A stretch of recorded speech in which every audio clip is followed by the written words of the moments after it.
Assalamualaikum warahmatullahi wabarakatuh. Bagaimana kabar teman-teman? Semoga kalian dalam keadaan sehat semuanya. Pada kesempatan kali ini kita lanjutkan materi bahasa Indonesia mengenai kalimat 3, yaitu pengertian, ciri-ciri, dan contoh kalimat efektif. Sebelumnya, apakah Anda sudah tahu apa itu kalimat efektif? Yang pertama adalah pengertian kalimat efektif. Pengertian dari kalimat efektif adalah kalimat yang singkat, padat, jelas, lengkap, dan dapat menyampaikan informasi yang tepat. Kalimat yang singkat adalah kalimat yang menggunakan unsur-unsur yang diperlukan. Seperti pertemuan kemarin kita telah membahas unsur-unsur kalimat ya. Ada subjek, predikat, objek, keterangan, konjungsi, modalitas. Nah, kalimat yang singkat itu kalimat yang menggunakan unsur-unsur yang diperlukan saja. Yang kedua, kalimat yang padat.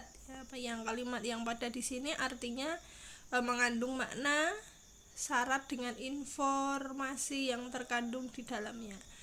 Jadi makna dalam kalimat itu padat ya, langsung gitu. Yang ketiga adalah kalimat yang jelas. Jelas di sini yang dimaksud adalah kejelasan struktur dan makna yang terkandung di dalamnya. Kemarin juga kita sudah membahas struktur kalimat ya. Struktur sama unsur kalimat itu sama. Yang keempat adalah kalimat yang lengkap. Lengkap di sini artinya apa? Lengkap secara gramatikal dan konsep atau gagasan yang terkandung di dalamnya. Gramatikal di sini adalah struktur tadi ya, sama dengan itu. Ciri-ciri kalimat efektif yang pertama adalah keutuhan, kesatuan, kelogisan atau kesepadanan makna dan struktur. Yang kedua adalah kesejajaran bentuk kata dan atau struktur gramatikal. Yang ketiga adalah kefokusan pikiran sehingga mudah dipahami. Yang keempat adalah kehematan penggunaan unsur kalimat. Yang kelima, kecermatan dan kesantunan. Yang keenam adalah kevariasian kata dan struktur sehingga menghasilkan kesegaran bahasa. Di mana ciri-ciri ini akan diuraikan dalam beberapa contoh ya. Yang pertama adalah keutuhan. Nah, keutuhan di sini adalah kesatuan kalimat yang ditandai dengan kesepadanan struktur dan makna kalimat. Kalimat secara gramatikal betul, tetapi maknanya salah. Pada contoh kalimat saya saling memaafkan, ini merupakan contoh kalimat yang tidak efektif. Karena apa? Karena di sini ada kata saling. Nah, kata saling itu secara struktur itu benar ya, ada subjek, ada predikat. Tetapi dalam makna itu salah. Di sini ada kata saling, kemudian subjeknya adalah saya. Saling itu kan lebih dari satu ya. Kalau saling memaafkan berarti lebih dari satu. Berarti kalau saya itu hanya satu, berarti ini termasuk makna yang salah. Sehingga kalimat yang benar adalah kami saling memaafkan. Di sini ada saling berarti lebih dari satu. Maka kata subjeknya adalah subjek ganda ya. Maksudnya kami di sini adalah jamak, sedangkan saya adalah tunggal. Yang kedua adalah kesejajaran. Di sini yang dimaksud kesejajaran adalah kesamaan bentuk kata yang digunakan secara konsisten.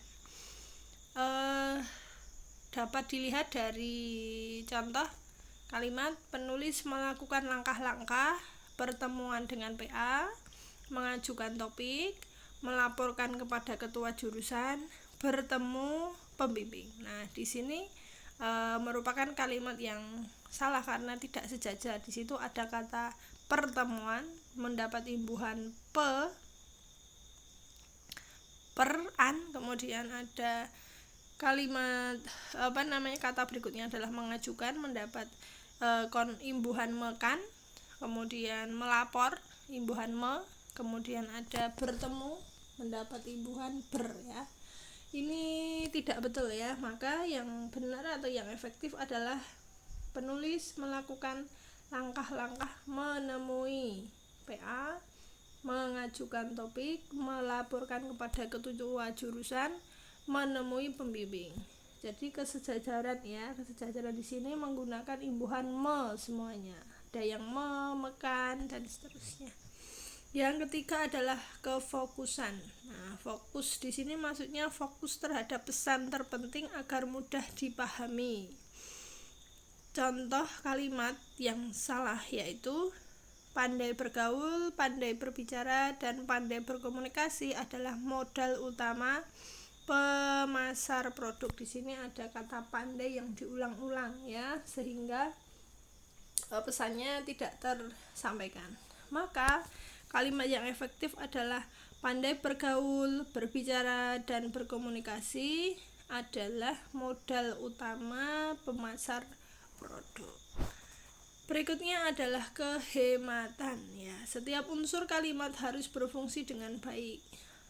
Hindari unsur yang tidak mendukung makna kalimat. Ada beberapa kasus ya. Yang pertama ada subjek ganda. Buku itu sudah saya baca. Di sini ada subjek ganda yaitu buku itu subjek, sudah itu predikat, saya baca, sayanya subjek, bacanya predikat ya. Jadi yang benar saya sudah membaca buku itu, saya subjek, sudah membaca predikat, buku itu objek. Yang kedua, penjamaan kata yang sudah jamak. Ini sering kita lihat ya. Jadi mengutarakan data ya. Data di sini sudah jamak, jadi tidak boleh dijamakkan lagi.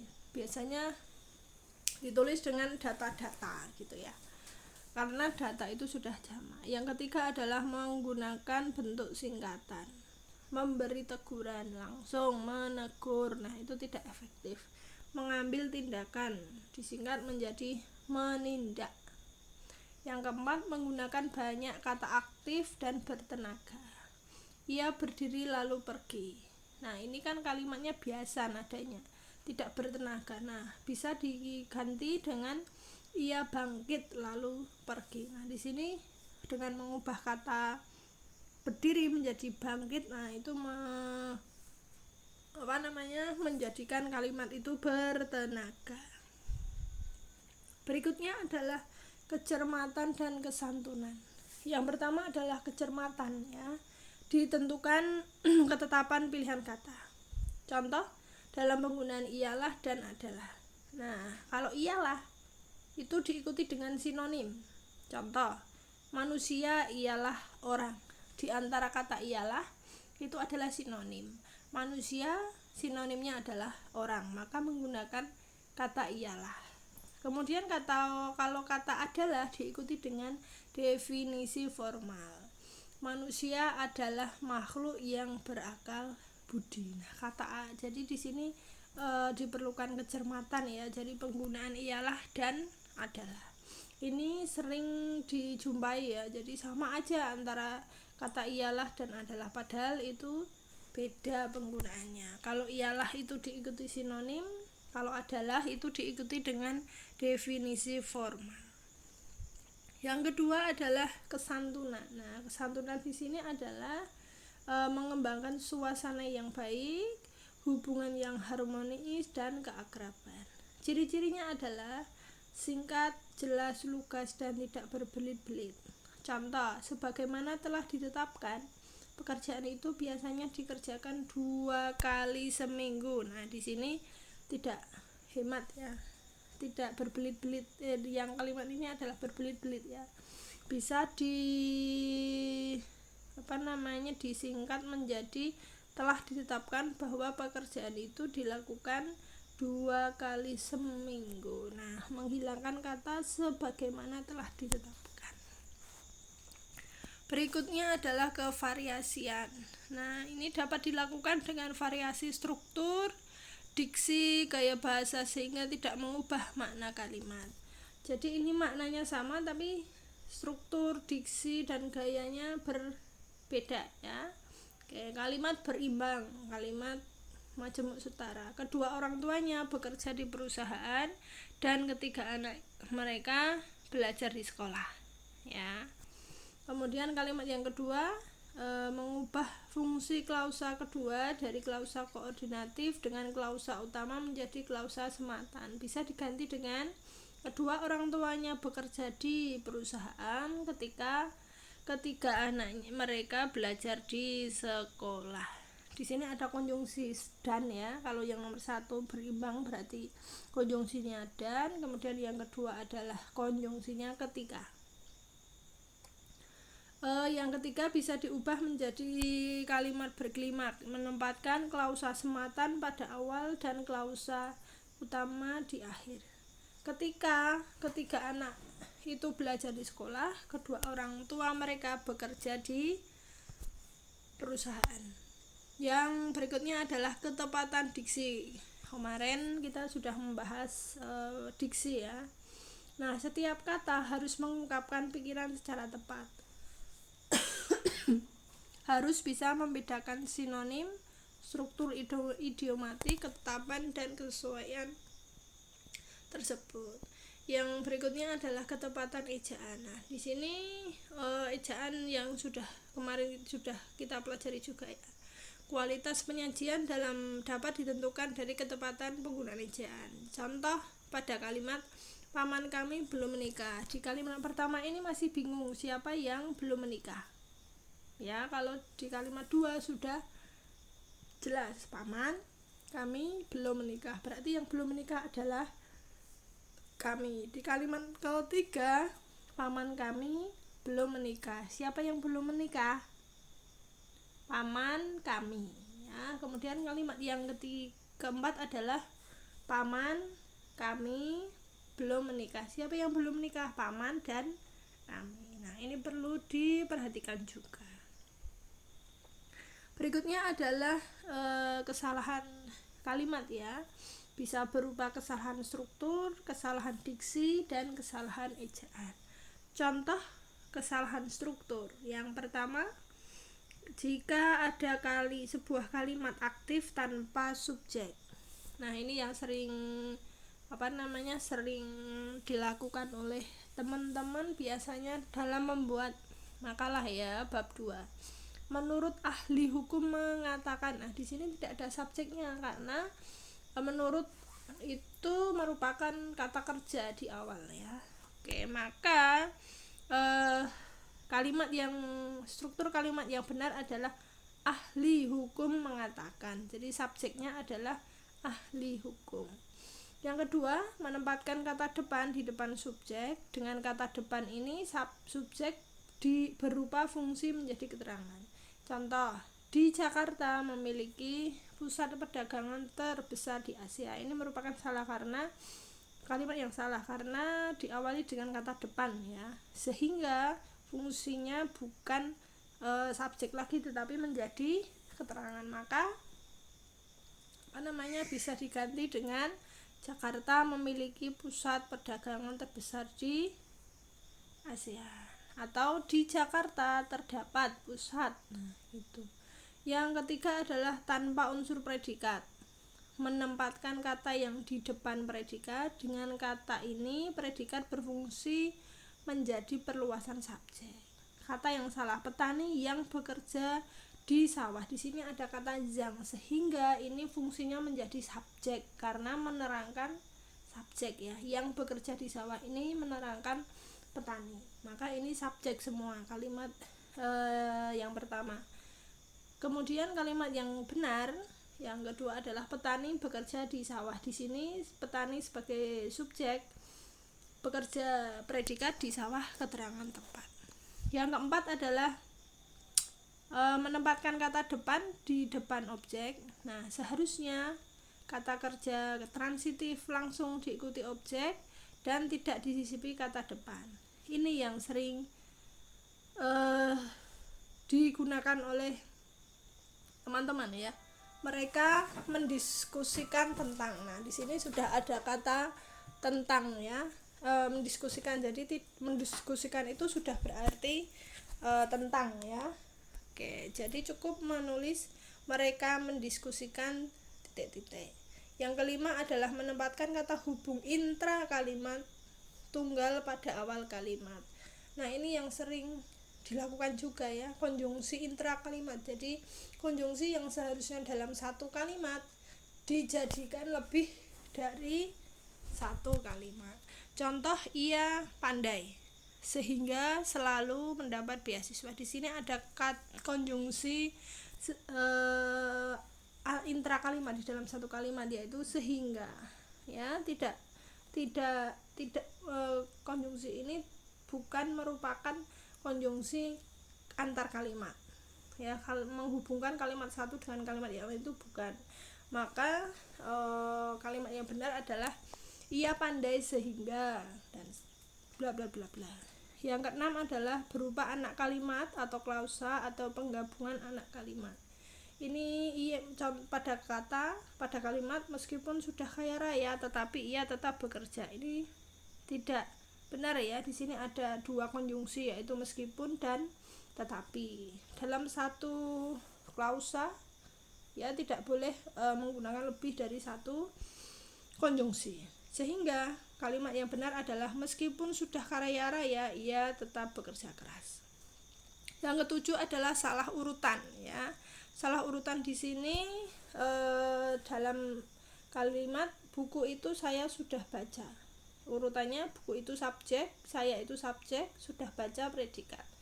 Jadi urutannya salah ya. Oke. Sehingga kalimat yang benar adalah saya sudah membaca buku itu. Sayanya subjek, sudah membaca predikat, buku itu objek. Kemudian yang kedua adalah kesalahan diksi. Menggunakan dua kata bersinonim dalam satu frase. Agar supaya itu pilih salah satu ya. Adalah merupakan, bagi, untuk, naik ke atas, turun ke bawah, dan lain-lain ya. Yang kedua adalah menggunakan kata tanya yang tidak menanyakan sesuatu. Di mana, yang mana, mengapa, tempat di mana. Nah, padahal itu kan bukan kalimat tanya ya. Jadi tidak boleh menggunakan kata tanya untuk kalimat yang bukan kalimat tanya. Yang ketiga, menggunakan kata berpasangan tetapi yang tidak sepadan. Contoh, tidak hanya tetapi. Nah, itu bukan pasangan ya. Atau kemarin kita bahas kesenyawaan kata. Nah, ini yang dibahas kemarin. Yang benar adalah tidak tetapi ya. Tidak hanya atau tidak hanya dengan tetapi juga. Kemudian ada kata bukan melainkan. Nah, itu yang benar menggunakan kata bukan melainkan atau bukan hanya atau melainkan juga. Yang keempat, menggunakan kata berpasangan secara idiomatik yang tidak bersesuaian. Sesuai bagi salah ya. Yang benar adalah sesuai dengan. Membicarakan tentang, yang benar adalah membicarakan sesuatu atau berbicara tentang. Yang kelima adalah diksi atau kalimat kurang santun atau kurang baik. Yang pertama adalah menonjolkan keakuan dalam suasana formal. Banyak ya kita temui bahwa saya ini bla bla bla dan seterusnya. Yang kedua adalah diksi yang mendeskripsikan data secara objektif ya. Yang ketiga adalah menggunakan kata yang tidak jelas maknanya. Yang keempat, diksi yang tidak sesuai dengan situasi. Yang kelima adalah penolakan dan pembuktian tanpa makna kata yang pasti. Ini biasanya digunakan dalam eksak ya. Kemudian ada kesalahan ejaan ya. Kemarin sudah Anda pelajari ya, EYD atau PUEBI, penggunaan huruf, penulisan unsur serapan, penulisan kutipan, penulisan kalimat atau paragraf. Nah, jadi semua kesalahan PUEBI ini merupakan kalimat yang tidak efektif. Ya, ini referensinya. Demikian kuliah pada kesempatan kali ini. Apabila ada kata tidak berkenan saya mohon maaf. Assalamualaikum warahmatullahi wabarakatuh.